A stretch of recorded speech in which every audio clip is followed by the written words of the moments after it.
Bueno, nosotros lo primero que vamos a ver en este caso, en física, la primera unidad se trata sobre las magnitudes. Si bien ustedes tienen una definición de una magnitud es algo que nosotros podemos medir. Acá tenemos ejemplos. La longitud vendría a ser el largo de algo, ¿sí? Nosotros, depende de lo que querramos medir, usamos un metro, usamos un centímetro, una regla.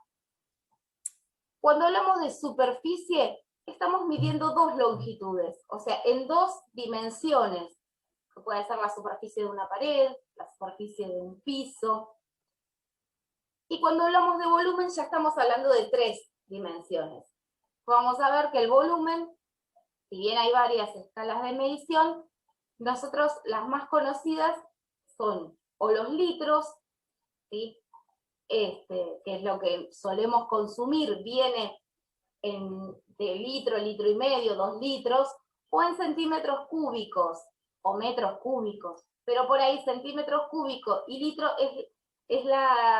son las unidades de volumen que más conocemos.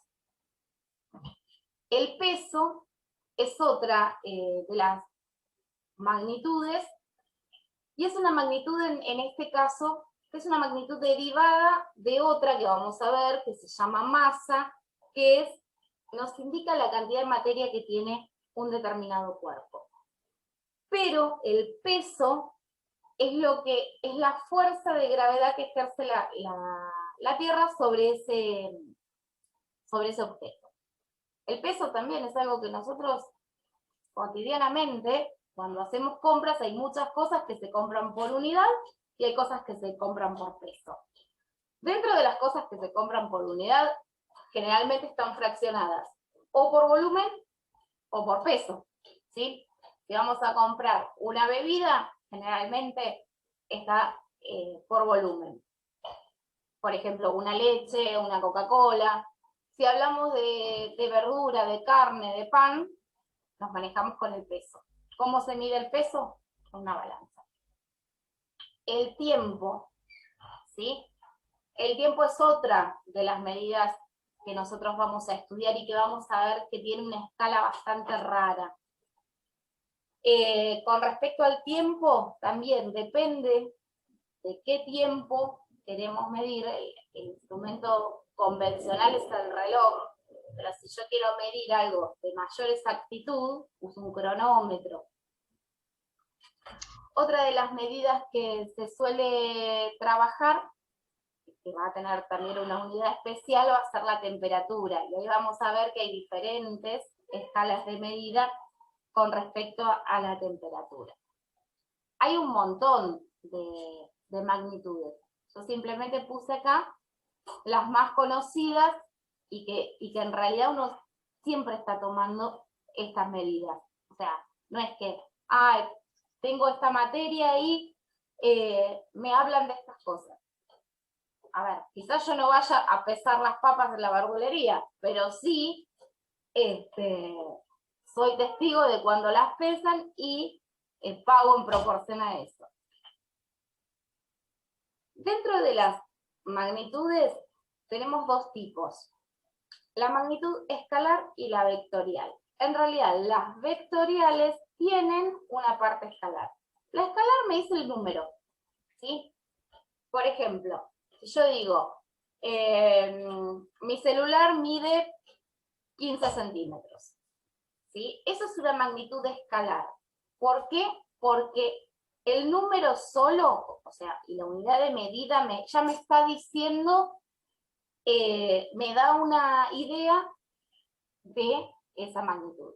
Ahora, la magnitud vectorial, aparte de tener un valor, un módulo, que le llama así al valor numérico, tiene una dirección y tiene un sentido. Por ejemplo, si yo digo que agarro una pelota y la empujo para allá, yo estoy yendo en esta dirección y en este sentido. Ahora, si la tiro para atrás, justo para atrás de mí, la dirección es la misma, pero el sentido es opuesto, porque va para atrás. Pero así como puedo ir para adelante y para atrás, puedo ir para el costado, puedo ir a mitad de adelante y del costado, ¿sí? Eso para arriba, para abajo, esas magnitudes son las que son vectoriales. Después vamos a ver que la velocidad, que también es una magnitud vectorial, ¿por qué es vectorial? ¿Sí?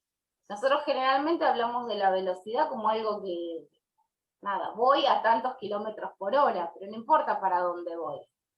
Para los físicos, sí importa. En la unidad que viene, no importa. Las magnitudes derivadas. Estas magnitudes surgen de dos. Por ejemplo, el caso que decíamos recién, de la velocidad. La velocidad es una magnitud que me relaciona dos magnitudes escalares, que es el recorrido, la distancia o longitud, y el tiempo. Por eso es que nosotros cuando hablamos de velocidad hablamos de tantos kilómetros por hora, tantos metros por segundo, ¿sí? Depende de lo que querramos medir, porque si nosotros queremos medir la velocidad a la que vamos en un auto de una ciudad a otra, generalmente hablamos de kilómetros por hora. Ahora, si yo quiero medir cuánto tarda un atleta en dar la vuelta a la pista, o sea, si quiero medir la velocidad que tuvo, generalmente la voy a hacer por metros por segundo, metros por minuto, por segundo casi siempre.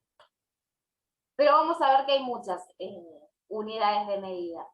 ¿Eso? A la y esta diferencia entre desplazamiento y espacio recorrido, nosotros lo vamos a utilizar mucho cuando empecemos a ver los problemas, pero vamos a adelantarnos y a poder definir bien cuál es la diferencia que hay entre uno y otro. Cuando yo hablo de desplazamiento, estoy hablando de la distancia que hay desde el lugar de donde salí al lugar hacia donde, a ver, que me están mandando un mensajito, hacia donde llegué, ¿sí? Por ejemplo, si yo salgo a la puerta de mi casa y pego una vuelta manzana, como salí de mi casa y vuelvo hacia mi casa, es como si no hubiese hecho nada, no me desplacé, volví al lugar de origen. En cambio, si yo lo cuento como el espacio recorrido, en ese caso voy sumando todos los trayectos que hice, no importa si me moví para acá, para allá, para acá, para allá, ¿sí? Si hago una vuelta manzana, ¿cuánto recorrí? Entonces ahí lo que tengo que contar es, bueno, ¿cuántas cuadras hice o cuántos metros hice? ¿Sí? Una vuelta manzana, la manzana convencional tiene 4 cuadras. Cada cuadra aproximadamente tiene 100 metros, ¿sí? Entonces podríamos decir que recorrimos 400 metros. Esa diferencia, ustedes por ahí en este momento dicen, ¿y esto para qué me va a servir? Vamos a ver después que hay situaciones en las cuales nos va a dar una diferencia entre lo que es desplazamiento y lo que es recorrido. Y cuando debemos resolver temas de desplazamiento y cuando de recorrido. Así que bueno, eso es